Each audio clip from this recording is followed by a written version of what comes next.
Welcome to another episode of A Middle-Aged Gym Rat. That's me. This episode is going to be a little bit of I don't know what I'm doing, but I'm doing it anyway, and the Middle-Aged Gym Rat. What we're doing today is that we're making a home gym out of a spare bedroom that we have in our house. I am doing this on the cheap. And so what we've done is we've got this bedroom in our house. It's no longer being used. For a long time, this was me and my wife's bedroom before we built the other half of our house. Since then, we've had various kids live in here, and for the last little while, it's been completely empty, just for people who come to visit. So here's the plan. This is just a regular sized bedroom. We've got to keep the bed in here because we are still going to have people visiting. In fact, my son's coming home tonight, and he's going to end up sleeping in this room.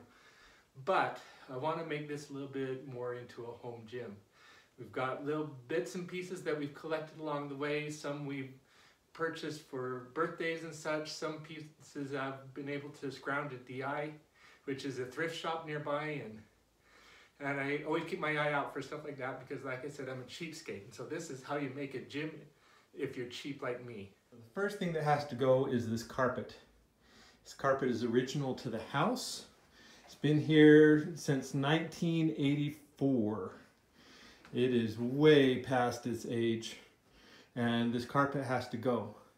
But I don't want to just put more carpet in if I'm going to use this as a home gym for the next little while. Go in here.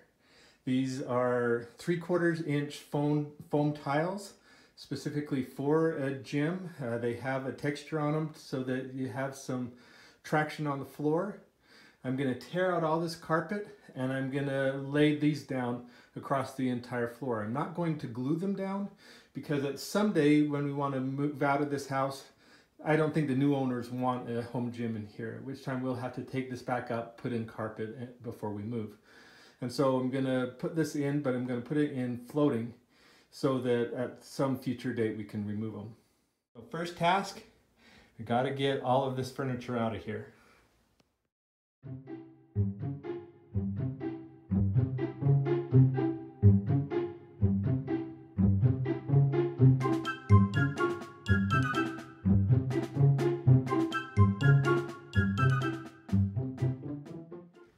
Got the bedroom all cleaned out. I've still got the bed in here, but other than that, everything's cleaned out. Now it's time to tear up the carpet.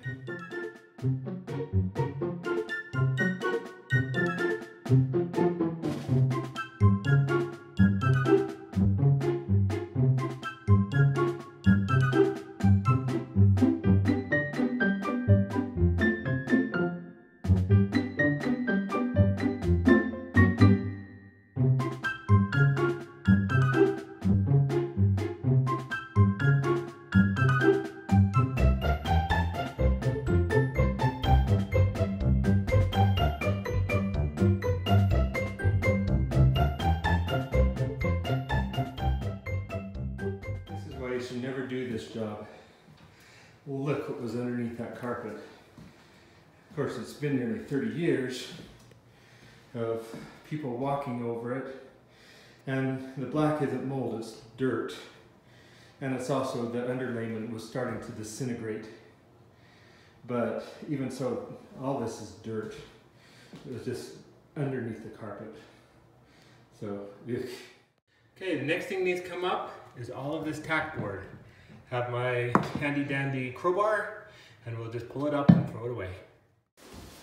Okay, we have all of the staples out of the floor. We have it vacuumed up and now we're ready to lay the floor. I'm going to lay the floor very similar to how you would do a floating laminate flooring. I don't know if that's the real way to do it. The real proper way to do it would be to glue these down so that they don't move.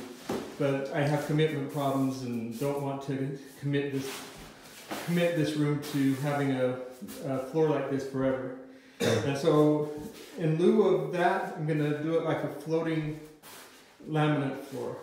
And so the first thing we're going to do is lay down a barrier that goes between the floor and the tiles. This will do two things. One, it will make the floor a little bit softer to walk on. It will also keep the floor in place, keep it from sliding around.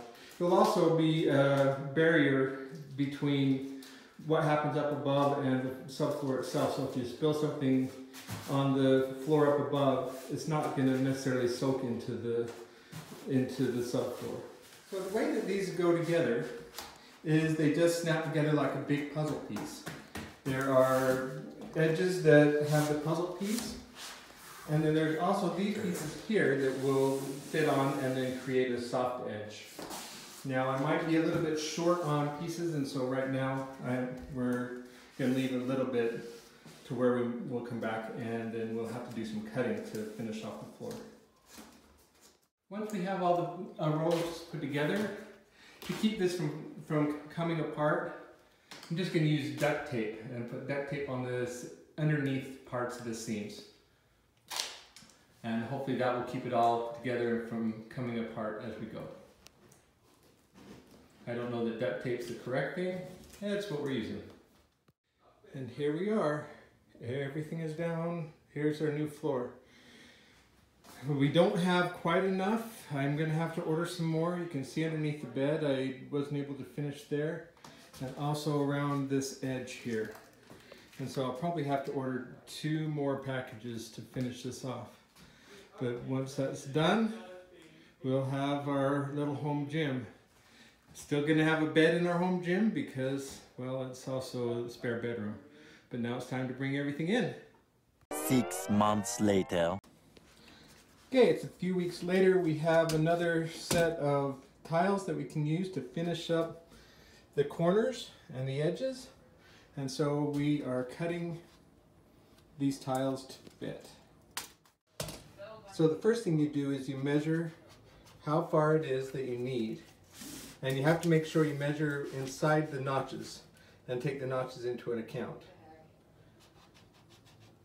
Then you just go and mark your measurements, and then using a square, draw a line. Okay, then using your square for your straight edge and just a utility knife, you just go ahead and cut.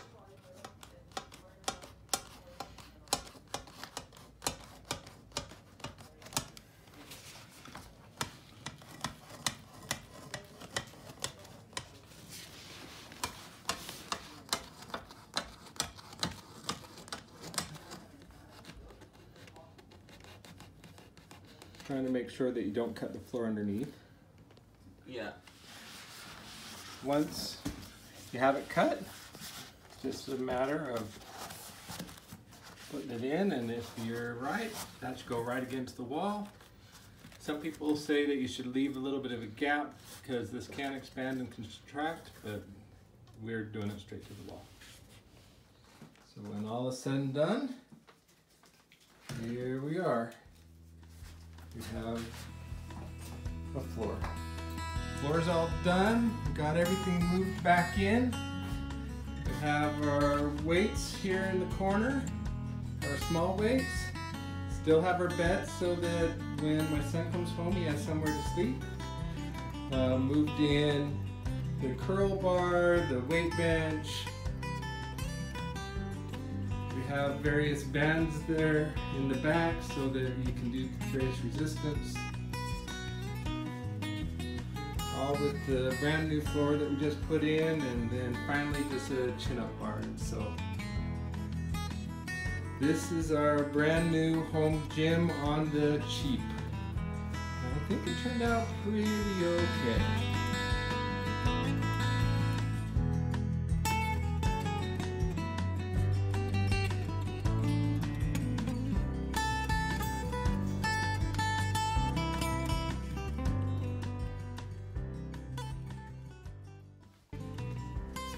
That's the end of this episode of Middle-Aged Gym Rat. I have my own gym now that when I don't go to the gym, I still have somewhere to work out. And it's turned out, I think, a little bit better than I'd hoped. And so, like usual, if you want to see past episodes of Gym Rat, click up there. If you want to subscribe, click up here. See ya!